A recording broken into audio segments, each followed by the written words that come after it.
Welcome to our channel, dear listeners. Please take a moment to subscribe, settle in, and let us know in the comments where in the world you are listening from today.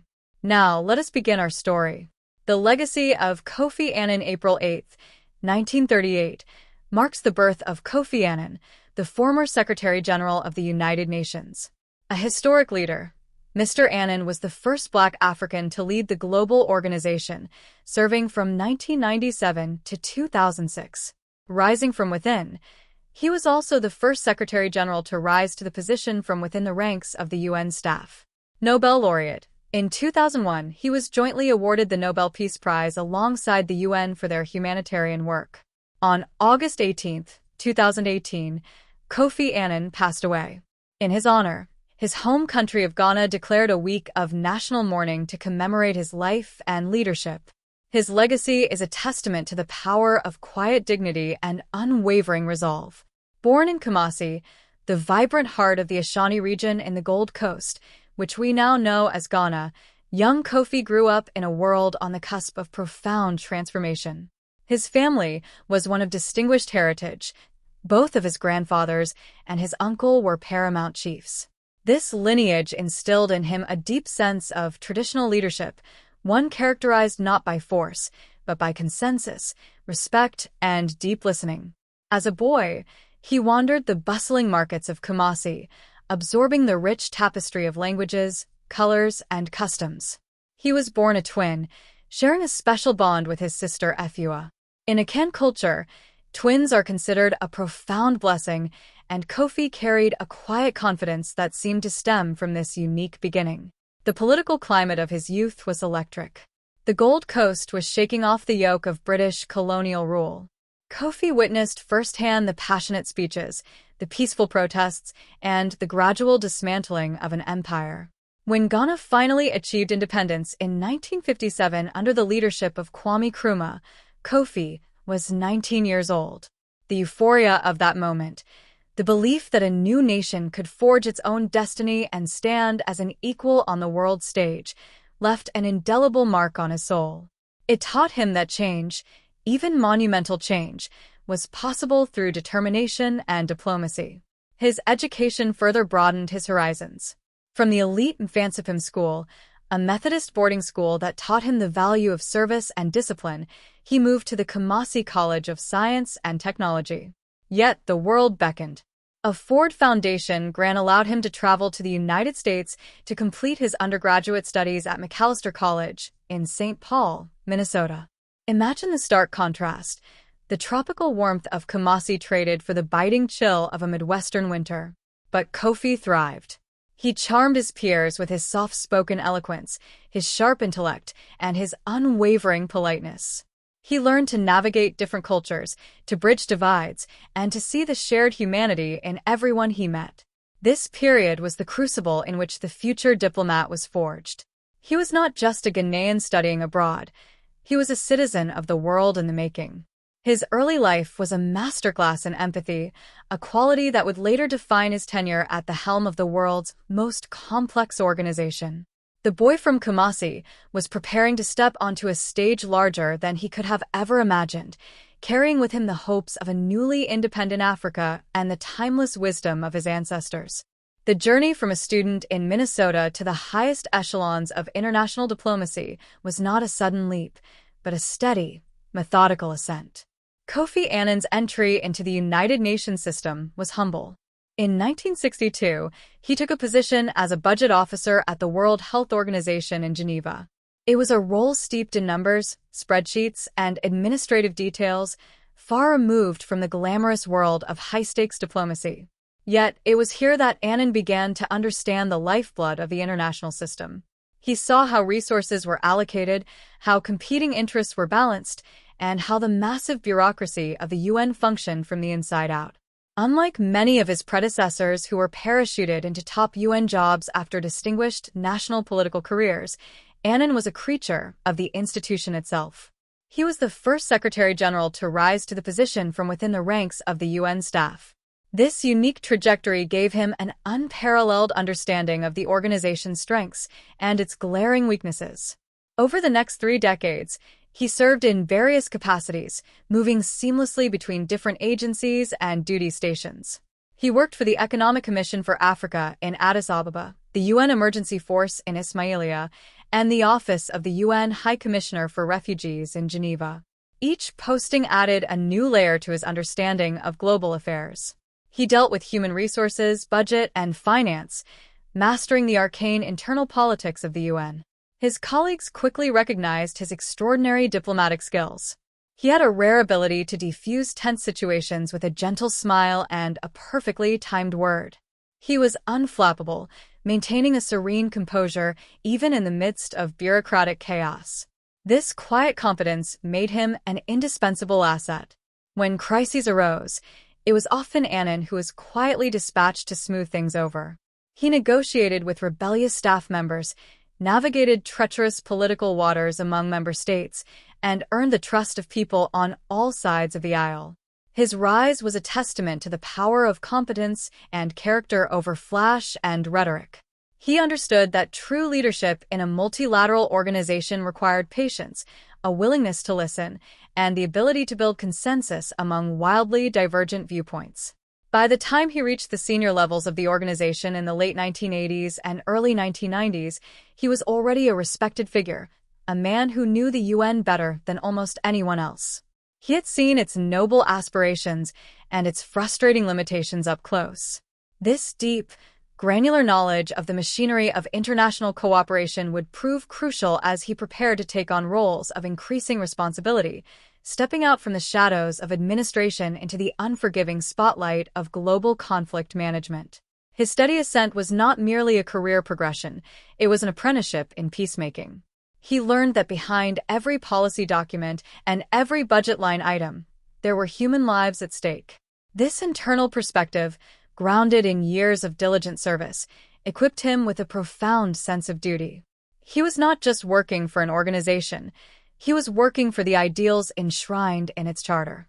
The budget officer from Ghana was slowly, but surely becoming the conscience of the United Nations.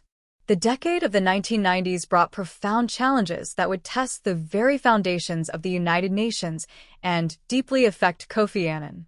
As the Cold War ended, a new era of complex, internal conflicts erupted across the globe. In 1993, Annan was appointed Undersecretary General for Peacekeeping Operations. It was a time of unprecedented expansion for UN peacekeeping, with tens of thousands of blue helmets deployed to hotspots around the world. But it was also a period marked by heartbreaking failures that would haunt Annan for the rest of his life.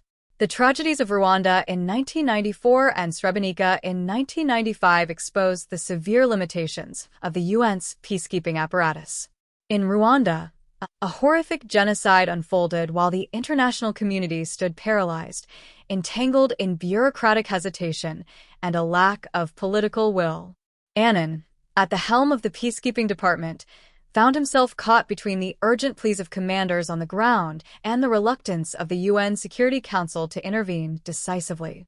The slaughter of hundreds of thousands of Tutsis and moderate Hutus was a dark stain on the world's conscience. Just a year later, the massacre of Bosniak men and boys in the UN-declared safe area of Srebrenica further shattered the illusion of UN protection. These catastrophic events were a crucible for Annan. They forced him into a period of agonizing self-reflection and institutional critique. He recognized that the traditional rules of peacekeeping, which required the consent of warring parties and strict neutrality, were wholly inadequate when dealing with systematic mass murder. The pain of these failures drove him to become a vocal advocate for profound change. He began to articulate a new moral framework for the international community. He argued passionately that state sovereignty could no longer be used as a shield to protect governments that were massacring their own people. This painful period forged a hardened resolve within him. He understood that the United Nations could not simply be a neutral observer to atrocity, it had a moral obligation to act. This realization laid the groundwork for the concept of the responsibility to protect, a revolutionary doctrine that would later gain international endorsement. Annan's ability to openly acknowledge the UN's shortcomings, rather than deflect blame, earned him a unique kind of respect. He did not hide from the failures of Rwanda and Srebrenica, He carried them as a heavy burden, using the memory of the victims as a catalyst for reform. His tenure in peacekeeping was characterized by this immense weight, the crushing reality of human cruelty, and the desperate need for a more robust, courageous international response.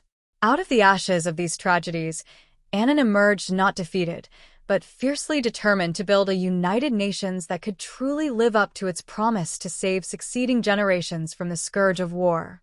He spent countless sleepless nights reviewing the fatal decisions and the systemic paralysis that had cost so many lives. He initiated comprehensive reports that laid bare the institutional failings, demanding accountability and structural overhauls. His leadership during this dark chapter demonstrated a rare vulnerability and a profound moral courage. He transformed profound institutional failure into a relentless crusade for human rights and interventionist justice. In 1997, the world witnessed a historic milestone. Kofi Annan was appointed as the 7th Secretary-General of the United Nations. He became the first Black African to lead the global organization and, notably, the first to rise to the position from within the ranks of the UN staff. His appointment was a moment of immense pride for Africa and a signal of renewal for an organization that was struggling to find its footing in a rapidly changing world. Annan took the helm with a clear-eyed vision and an aura of calm authority. He knew the UN's flaws better than anyone, and he set out immediately to initiate a sweeping program of reform. He streamlined the unwieldy bureaucracy, cutting administrative costs and attempting to make the sprawling system more coherent and responsive. But his ambitions went far beyond administrative housekeeping. Annan sought to revitalize the very soul of the United Nations. He understood that in a globalized world, the UN had to be more than a debating society for governments. It had to be a genuine force for human security and dignity. He famously brought the organization closer to the people it was meant to serve, forging unprecedented partnerships with civil society, non-governmental organizations, and the private sector. He launched the Global Compact, an initiative to encourage businesses worldwide to adopt sustainable and socially responsible policies. His diplomatic style was a study in soft power. With his signature silver goatee, tailored suits, and a voice that rarely rose above a gentle, persuasive baritone, he commanded respect in every capital he visited. He was a master of the quiet conversation, the subtle nudge, the appeal to shared humanity. Under his leadership, the United Nations adopted the Millennium Development Goals in the year 2000. This was a bold, unprecedented blueprint agreed upon by all the world's countries and all the world's leading development institutions. The goals set clear, measurable targets for halving extreme poverty, halting the spread of HIV/AIDS, and providing universal primary education by 2015. It was a testament to Annan's ability to unite the international community around a shared vision of progress. He believed deeply that development and security were inextricably linked, that there could be no peace without development, and no development without peace. His tenure was not without its fierce challenges, including the divisive Iraq War in 2003, which he boldly declared illegal under the UN Charter. This principled stance put him at odds with the world's sole superpower, but it solidified his reputation as an independent voice of moral clarity. He navigated these treacherous political waters with unyielding grace, always striving to keep the international community tethered to the principles of international law. Kofi Annan was transforming the United Nations from a static, state-centric institution into a dynamic, morally engaged champion of the global citizen. His presence at the podium of the General Assembly felt like a steady anchor in a turbulent sea. He possessed an extraordinary ability to speak truth to power while maintaining open lines of communication. His vision for a reformed, relevant, and robust United Nations resonated across continents, inspiring a new generation to believe in the enduring promise of multilateralism. The culmination of Kofi Annan's tireless efforts to reshape the global landscape arrived in 2001, a year that would cement his legacy in the annals of history. He was jointly awarded the Nobel Peace Prize alongside the United Nations itself. The Norwegian Nobel Committee praised him for bringing new life to the organization and for his dedication to human rights and the struggle against global poverty. It was a moment of profound validation, not just for Annan, but for the thousands of UN staff members who worked in dangerous and difficult conditions around the world. In his acceptance speech in Oslo, Annan delivered a masterful reflection on the nature of peace in the 21st century. He shifted the focus away from the traditional view of peace as merely the absence of war between states, arguing instead that true peace must be centered on the individual. He spoke eloquently about the inherent dignity of every human being, regardless of their race, religion, or nationality. The Nobel Prize was not a signal to rest. Rather, it amplified his voice and accelerated his humanitarian campaigns. One of his most passionate crusades was the fight against the devastating HIV/AIDS pandemic, which was ravaging the African continent and spreading rapidly across the globe. Annan broke the silence and stigma surrounding the disease, using his immense moral authority to demand global action. He was instrumental in the creation of the Global Fund to fight AIDS, tuberculosis, and malaria, a groundbreaking financial mechanism that has since saved tens of millions of lives. He approached this crisis with the same quiet determination he applied to diplomatic standoffs, recognizing that a virus could be just as destabilizing as a standing army. His humanitarian work extended to the promotion of gender equality, the empowerment of women, and the protection of the environment. He understood that the challenges of the modern world were deeply interconnected, requiring holistic, cooperative solutions. Whether he was walking through a refugee camp, holding the hand of an orphan child, or sitting across from a head of state, Annan radiated a profound empathy. He possessed a unique ability to make the most marginalized people feel seen and heard, while simultaneously holding the powerful accountable for their actions. The Nobel Peace Prize elevated him to the status of a global elder statesman, a secular pope of sorts, whose pronouncements carried immense moral weight. Yet, despite the accolades and the global adoration, he remained deeply grounded. He never lost sight of the fundamental truth that the United Nations was created, as its charter states, in the name of the peoples. His Nobel laureate status was a shining beacon, illuminating his lifelong commitment to ensuring that the lofty ideals of international cooperation translated into tangible improvements in the lives of the world's most vulnerable citizens. He used the prize money to establish a foundation dedicated to peace-building and agricultural development in Africa, proving that his commitment extended far beyond rhetoric. The image of Annan holding the Nobel Gold Medal became a symbol of hope, a reminder that even in a fractured world, dedicated individuals could forge pathways to justice, equity, and enduring peace. Kofi Annan stepped down as Secretary General in 2006 after a decade of leading the United Nations through some of its most tumultuous years. But a man of his profound conviction could not simply retire to a quiet life. He returned to his beloved Africa, establishing the Kofi Annan Foundation in Geneva to promote better global governance and build the capacities of people and countries to achieve a fairer, more peaceful world. He also became a prominent member of the Elders, an independent group of global leaders brought together by Nelson Mandela to work for peace and human rights. In this capacity, Annan continued to mediate conflicts, notably in Kenya following the disputed 2007 elections, where his patient diplomacy helped avert a catastrophic civil war. He traveled tirelessly, advocating for sustainable agriculture, climate action, and democratic elections. He remained a gentle but forceful voice of reason in an increasingly polarized world. Then, on August 18, 2018, the world received the heavy news. Kofi Annan had passed away peacefully in Bern, Switzerland, at the age of 80. The announcement sent a wave of profound sorrow across the globe. Tributes poured in from world leaders, human rights activists, and ordinary citizens whose lives had been touched by his work.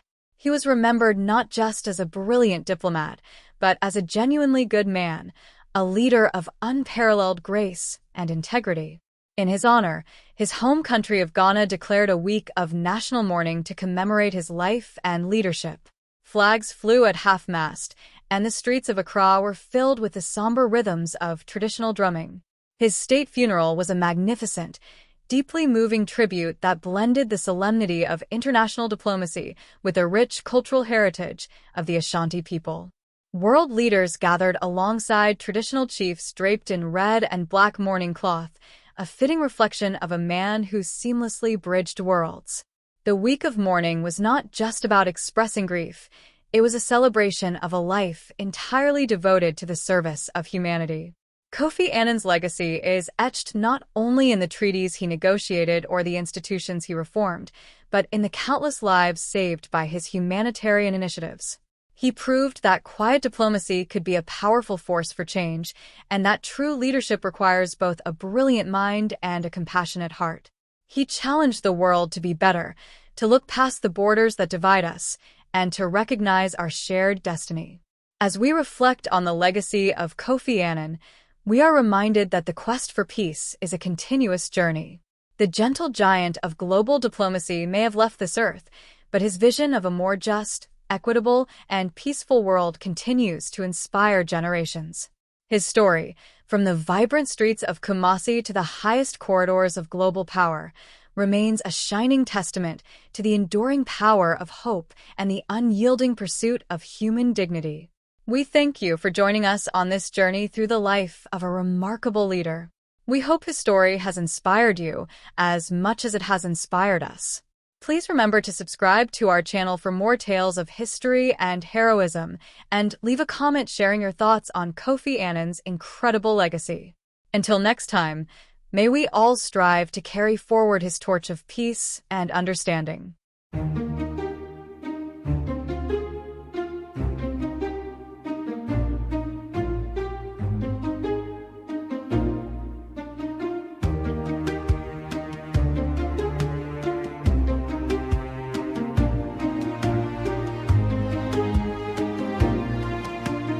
In the heat of April 1938, a son of the red soil was born. I rose from within the halls of the world, a servant in the house of every man. I climbed the stairs through quiet labor to stand where no child of mine had stood.